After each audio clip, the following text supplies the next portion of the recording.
This is CGTN, China Global Television Network.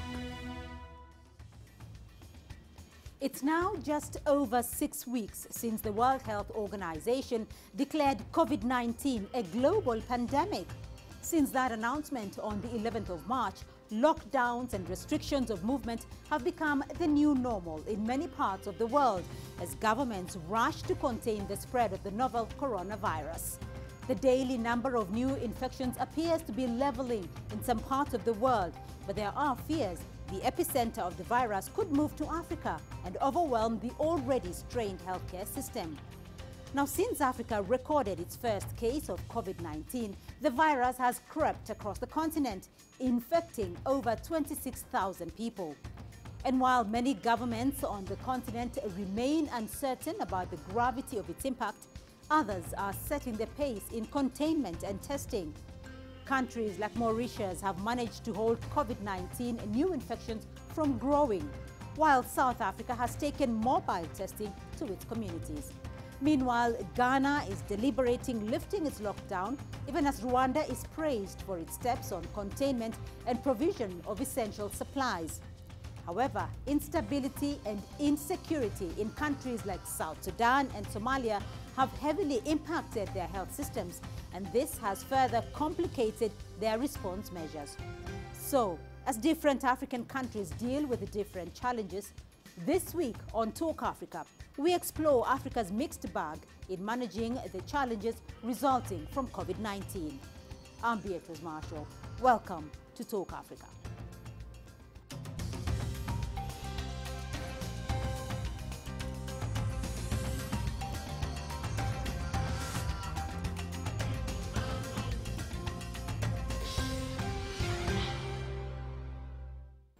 Well, CGTN's Liu Feifei is joining me now from Mauritius to give us the latest in the fighting COVID-19. She's joining me via Zoom. Feifei, good to see you there. Mauritius has a very interesting strategy when it comes to how it has dealt with COVID-19, because Mauritius is a major tourist destination, and the concern was that it would have had an explosion of cases as a result. However, it looks like it has flattened the curve, and there was a point there when there weren't any reported cases. So what has been Mauritius' strategy to achieve this? Hi, Beatrice. It's very good to see you. Indeed, I'm here in Mauritius, and you're absolutely right. The tourism industry is very important here. When the coronavirus was taking place around the world, before it arrived in Mauritius, the first confirmed cases were now 18th of March. But in fact, the government of Mauritius has formed an exploratory committee starting in January of 2020. So very well early in the game. They formed a committee with the representative of the World Health Organization, with the Mauritius Ministry of Health, and together with the Chinese embassy to get the learnings from around the world. Because as you said, it's a major tourist destination. There's about 1.3 million tourists coming here annually. It's one of the busiest airports in Africa. So starting in the end of January, they started monitoring tourists that were coming to Mauritius. They then started asking for quarantines of even Mauritius nationals who were coming back with cold, flu symptoms. So these were the measures that were put well in place before March 18th, which is a key critical date for Mauritius, which is when they confirmed 3 cases. Subsequent to that, as you well know by now, Mauritius has implemented one of the most strict lockdown policies. We went into a partial lockdown and then followed in a few days after that, because there was non-compliance in some areas, the Prime Minister executed a full lockdown. So, Feifei, just take us back to what you're seeing in terms of cases there in Mauritius, because it has just over 300, but there was a period there where there were no cases, new cases reported at all. Do you sense that there is a final turning point right now in terms of infections? I certainly would hope that this is an indication of a turning point, but that is probably premature to say at this moment. The medical community here, and certainly the government of Mauritius, the Prime Minister, its main spokesperson at this time, is still advocating for extreme caution and continued vigilance. We are still in lockdown. This has been extended until the 4th of May, which means that no one except for essential service providers are allowed to go out of their homes. We are allowed to go now for grocery shopping. Remember, in the very beginning of the full lockdown, people were not allowed to even go to buy food, and that created some problems. But now people can go for grocery shopping twice a day, depending on the first letter of your last name. So talk about that, because those measures are quite stringent and it has had a successful result here. But talk us through the lockdown, because you've lived through it, and some of those stringent measures that the government has put in place. How has the government managed to do that, and how has the public discipline been maintained? Certainly, Beatrice, it has not been easy. The police and the police presence was very much prevalent, to the extent of the force that was used. People were arrested because people are not used to this in Mauritius. But after a few days, I think a key turning point came one day when a young girl died. There have been 9 deaths in Mauritius to date, and a young girl died, and the doctor, the director of health services, went online and made a public service announcement. He announced her death and that none of her family members could in fact go to attend her funeral because they were also sick with the coronavirus. And this was a key turning point where the general public got the idea, hey, this could kind of happen to me, so I better maybe stay home. Since then, I think we've seen that people have, for the most part, complied with the government laws. All right. A final comment, though, Feifei, because many African governments have looked internally to find the funding, to combat COVID-19. What sort of assistance has Mauritius received? But certainly a tremendous amount of assistance from China, both the Chinese government and also the Jack Ma Foundation. There have been 2 cargo flights of medical equipment and PPEs that have arrived from the Jack Ma Foundation. And there is an estimated, I believe, more than 200 tons of medical equipment, including testing kits, ventilators, gloves, masks, and so forth. Also, certainly the European Union, India, the United States, and also the United Nations have contributed to Mauritius. All right, Liu Feifei, thank you very much indeed for your insights there. My colleague Liu Feifei joining me from Mauritius and giving us there the very latest in fighting COVID-19 in the island nation.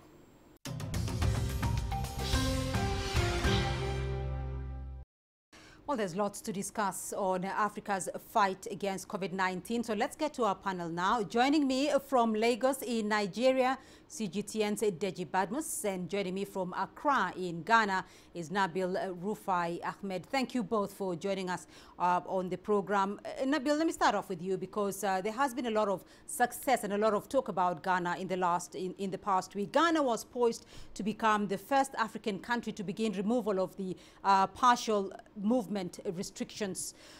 Take us through the progress that the country has made to give President Akufo-Addo the confidence to remove the restrictions. Well, Beatrice, since the outbreak of the coronavirus here in Ghana, gradual steps have been taken to contain the spread. Now, one of the key things that the president did was to instruct the intensifying of surveillances at the points of entries across the country.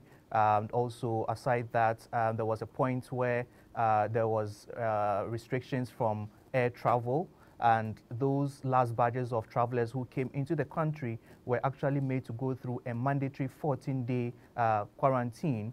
They were put in hotels in some regions of the country where they were made to stay there for 14 days, and their tests were taken as well.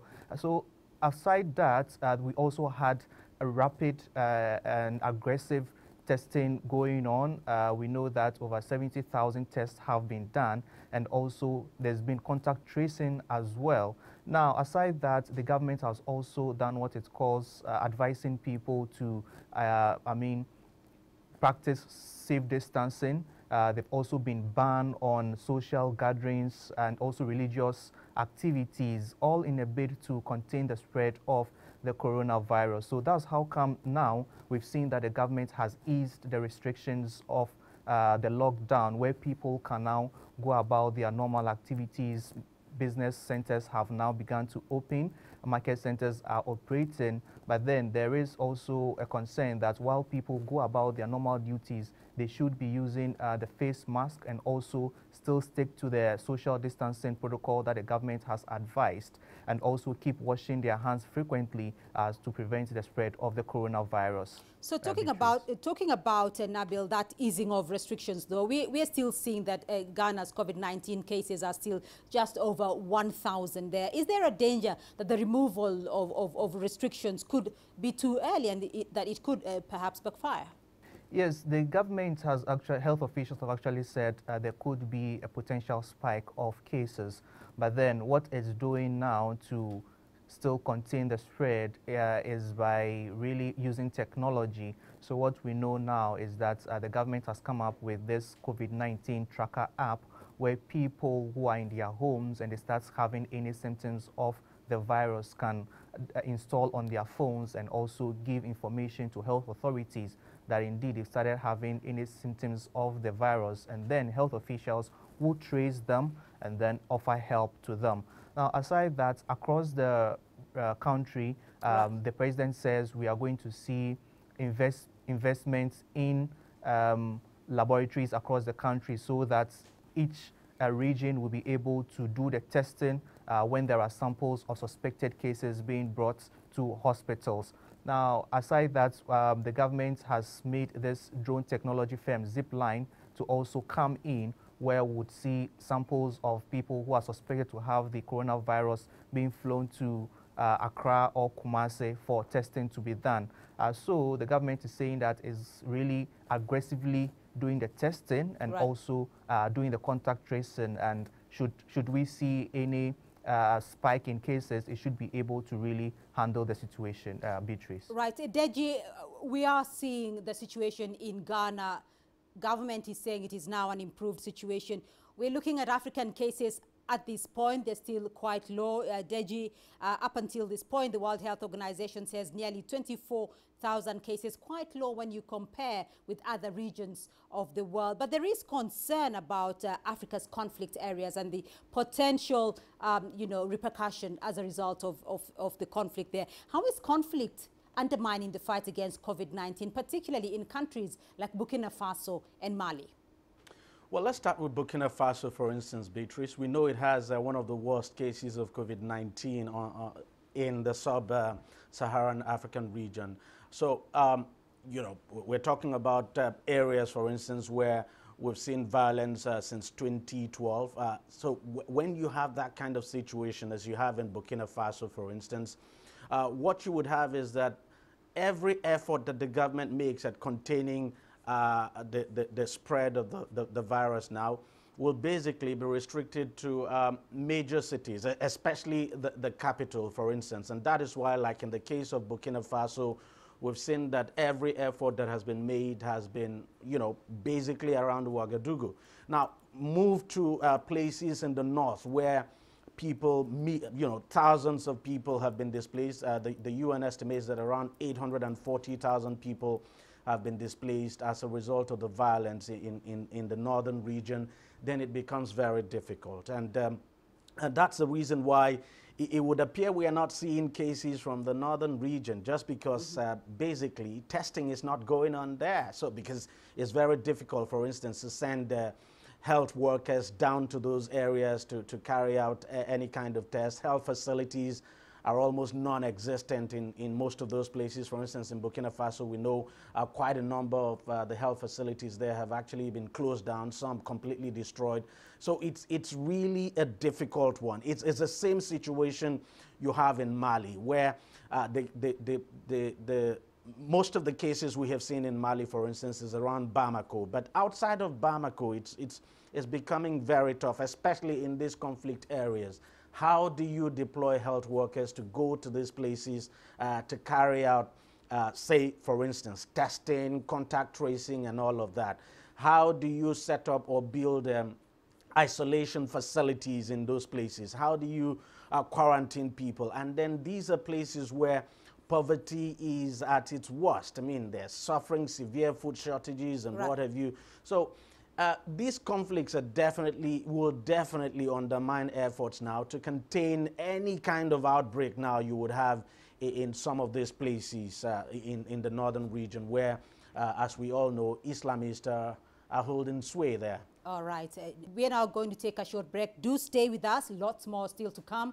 When we return, we'll have more on how African countries are dealing with COVID-19 and the main challenges they face against the pandemic. Do stay with us.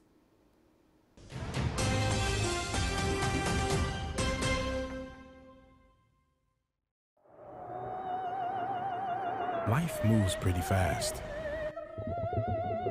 Ideas move at the speed of sound. Technology moves at the speed of light. If you don't filter out the noise, you might miss the details. We pay attention to the details because they matter, showing you a different perspective. See the difference.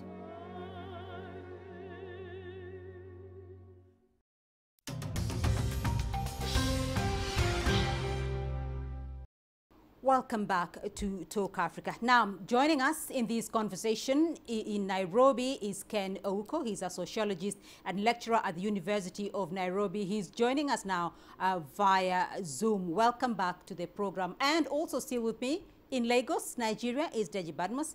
And in Accra, Ghana, we have Nabil Rufai Ahmed. Thank you both for still staying with us on the program. Well, Ken, let me start off with you. Let me get off with you because we've discussed a lot about how African countries are facing the challenge of COVID-19. And I do want to hear your assessment of how you think African countries are handling the pandemic, particularly from a sociologist perspective regarding issues such as, physical distancing, such as wearing masks and so forth. How do you think African countries are faring on?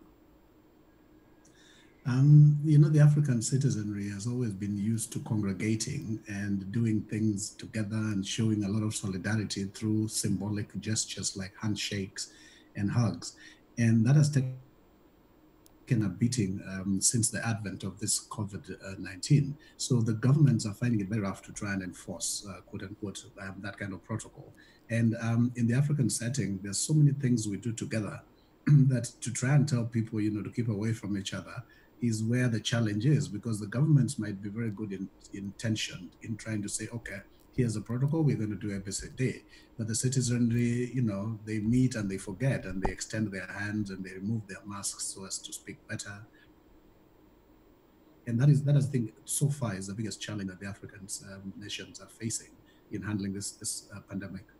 Right, but when you talk about the challenge, though, Africa is a continent of 54 countries, and we are seeing some successes in countries like Rwanda, for instance, in countries like Rwanda and Uganda. But we're seeing some challenges when it comes to countries like Tanzania and Kenya. Why is it that such basic instructions like avoiding crowds, though, are becoming such difficult to follow for publics in certain countries? The geopolitics of the African continent. The countries where the leadership is usually very strong-willed. The people there tend to be more obedient. If you look at Tanzania, if you look at Uganda, if you look at Rwanda, everything is the president, and the president is everything, and he makes everybody toe the line. And if you compare that to our country, for example, in Kenya, there's so much freedom that the president will get up and give very good-natured advisory and say something like, guys, stop doing ABCD. And the citizenry is there on Twitter and everywhere they can asking him why. Yeah, but when you go to certain types of people who come together and they listen to their president, not so much because they love him, but because the nature of leadership is such that it ensures that everybody toes the line. And if you dare to do different, then you know what the consequences will be for you. So let me come back to you, Deji, because several countries in West Africa have most recently meaning 2014, have most recently come out of that Ebola outbreak. And Nigeria itself has had cases of Lassa fever in the not too distant future. As a result of this, most African countries had already made testing mandatory at their ports of entry. Do you think countries have been better prepared, have emerged better prepared as a result of what they had to deal with during the Ebola pandemic? Yeah, there's no doubt at all, Beatrice, that somehow these African countries gained a lot of experience now from tackling Ebola.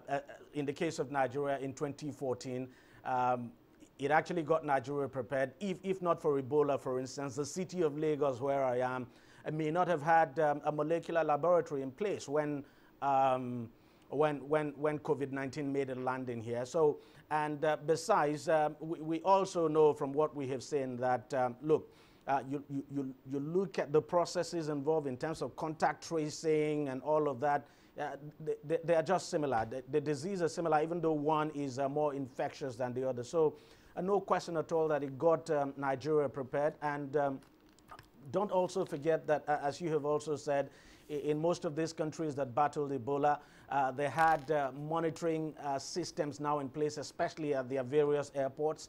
So the experience, no doubt, is coming in handy. And I've actually spoken with some health officials who are now in the front line and have told me that, look, the experience they gained from tackling Ebola is actually helping them to know how to deal and respond to COVID-19, how to protect themselves. For instance, some of the equipment that some of these countries actually acquired back then, they are now using them, and that's why the response, it would appear, would appear to have been quicker in places like Nigeria, Senegal, and some other countries that you have mentioned. But truth is that the scale of transmission is faster, and you know, we're dealing with a high number of cases this time, and that is the reason why health facilities need to be top-notch, and you need to build more and more isolation centers. Back then in 2014, you didn't need this much isolation centers. But now, with too many cases, no doubt at all that most of these countries, some of them are actually finding it difficult, you know, to cope with the speed of transmission. I think that's where the challenge is. But of course, no doubt, the experience, the gain from tackling Ebola has been quite helpful. Let me come back to you, Nabil, because President Nana Akufo-Addo talked about the pain that the lockdown had caused in the informal sector in Ghana. Explain this to us, though, in the light of removing the restrictions and in light of what you see while you're covering COVID-19. And how is the government intending, though, to support the informal sector workers? So, Beatrice, since the outbreak and the lockdown restrictions were imposed, a lot of businesses stopped operating. Even street hawkers were not allowed to move about along the streets to sell. And these are the people that the president was talking about, the fact that the lockdown has really affected the vulnerable people. A street hawker just needs a little money to survive. And with that taken away, you can imagine how they were surviving during the 3-week period. The government had to intervene to go about sharing one hot meal a day to these vulnerable people along the streets and all that. And now it's still going ahead to package raw food and be distributing from house to house so that these people who are really affected within that 3-week period will have some relief. Now, with the business centers were also really hard hit. They were not allowed to open their shops, and it really had an effect in their income generation. So what we know is that the government is mobilizing funds where some small and medium-scale enterprises would receive stimulus packages to help them deal with the situation and the effect that this COVID-19 has really had on their businesses. We know that even when you come to the manufacturing sector and also the pharmaceutical industries, there is a package that the government is going to give to these industries so they can boost their production during this difficult time, Beatrice. All right, Ken, and pointing it out from you, though, that some countries are having a challenge by the public in simple measures like physical distancing and wearing masks. In that instance, though, what approach do you think governments should take to realize their goal? In such cases, I think very vigorous civic education, which had not taken off like in our country for a while.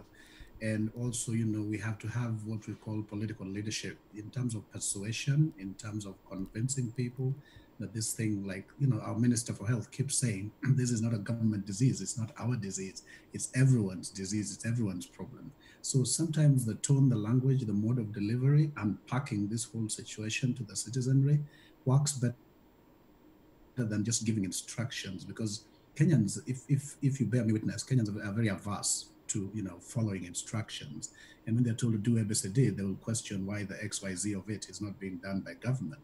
And there's also a bit of over-dependence on government to take leadership in everything. I don't know if this is the case in other African countries, but in Kenya, everything is serikali, like government. So I guess we still need to beat up our citizenry a bit so that they're able to absorb the gravity of such a thing like COVID-19. Okay, but do you think that there is enough sensitization and understanding by the public of the disease? Lately, yes. The only problem is what we call the divine complex. The divine complex is that situation where the citizenry believes that this thing is not going to hurt me, and each one of us carries that feeling, and so they think God is there for us all, and so whatever government does is just an interventory measure, and so the citizenry now is aware, because they know it's the same thing we had with HIV many years ago. Everybody got so much information about HIV, but just people still went ahead and had unprotected sex, with that fatalism that no, it's not my turn, and that's the problem I think that the citizenry is facing. Otherwise, the information is out there now, good enough. All right, and I do want to get that comment from you as well, Deji, in Lagos. Is there enough sensitization now and understanding by both the public and the government about the disease? There is enough sensitization going on. People are better enlightened, but there's also a challenge with the Enlightenment campaign. The Enlightenment campaign would appear to be, higher now when it comes to urban areas.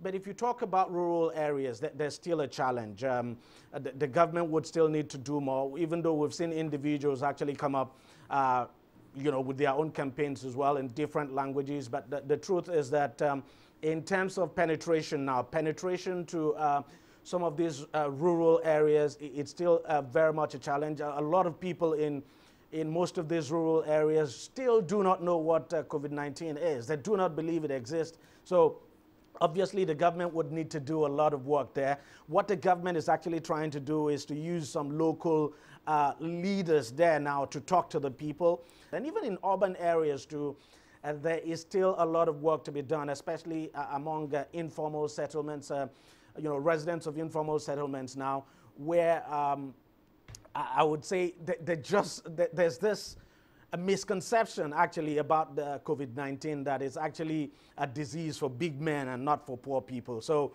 a lot of work still needs to be done in that regard. So Nabil, you have the final say in this. Do you think the public now has enough information to ensure that the outbreak is contained? The information is really going on out there, but then the challenge has been people really appreciating the fact that COVID-19 is indeed in Ghana. There are some people who are still not believing that the disease still exists, and they go about their normal duties, not observing the social distancing protocol that has been advised, and also even using the nose mask, the face mask and all. So the government is doing its bit and says it will step up its sensitization and awareness creation by also giving the information through local languages, with the hope that it will reach a lot of people, and the understanding will be there that indeed we are facing this pandemic and everybody has to keep up in terms of all the necessary precautions that we have to do not to contact this virus, Beatrice. All right, Nabil Ahmed Rufai, thank you very much for your insights and interesting discussion indeed. And that's all we have time for this week on the program. A big thank you to my panel. Ken Ouko here in Nairobi. He's a sociologist and lecturer at the University of Nairobi. And CGTN's correspondent, Deji Badmos, joining us from Lagos in Nigeria, and Nabil Ahmed Rufai in Accra, Ghana. Remember, we'd love to hear your feedback, and do keep the conversation going online through our social media handles on Facebook, Twitter, and YouTube. And do tune in again next week for more Talk Africa. From me, Beatrice Marshall. Until next time, it's goodbye and stay safe.